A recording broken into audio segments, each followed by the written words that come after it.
You're really wearing my patience thin, Obama. Granted, you tried to make the distinction with violent video games, but here comes Obama saying that President Obama wants game design in high schools. Now, absolutely, I agree 100% that game design and game theory could probably be a very lucrative thing. I've seen where people making models for games today are oftentimes found and sometimes brought in to making games tomorrow. It happened with a good friend of mine who was an Italian modeler for Grand Theft Auto. As far as, you know, aftermarket modeling.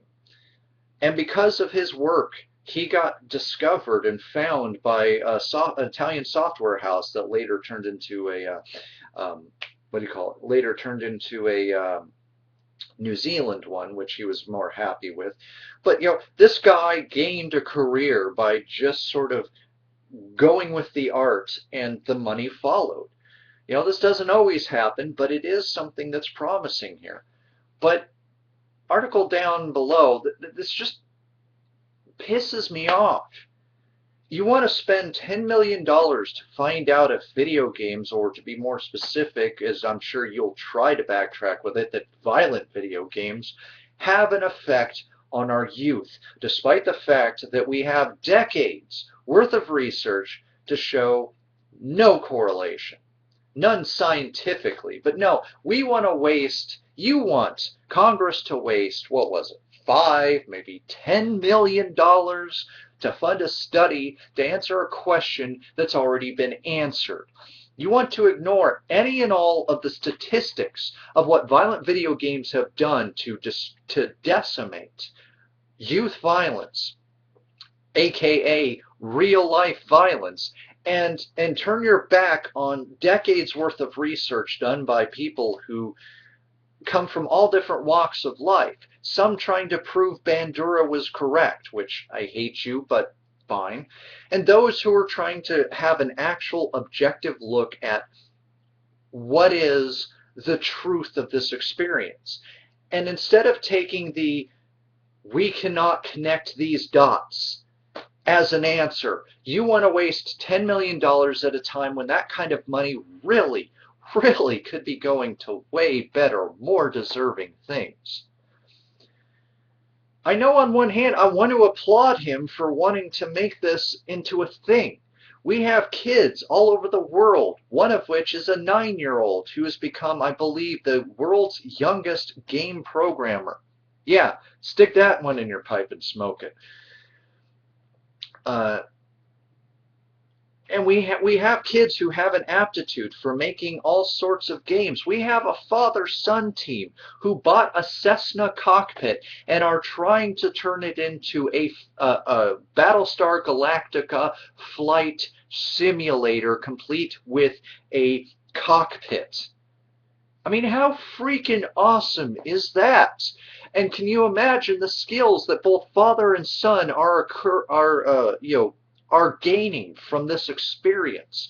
What they're really getting to cobble together, and the fact that they can share this, that they can bond with this at a time when, again, fatherly participation is considered at an all-time low.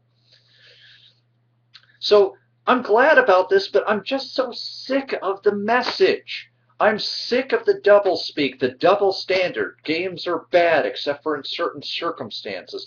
Oh, I'm willing to acknowledge that they have an educational purpose, but anything outside of that is evil, bad, and wrong because I don't like it. I think my good friend Jordan Owens, in a title for one of his videos, probably said it the best. You have every right to not like something. You have every right to speak out against something. You do not have the right to be offended about something and to have laws made to suit your particular tastes or needs. That's not how this works. That's not crafting empirical law. And the fact that, God dang it, I mean, I should be happier that maybe he's backing off to some smidgen of a degree from games and trying to at least shrine some of the industry as it should be in a positive light. But this is coming after you ignoring all the research that's out there.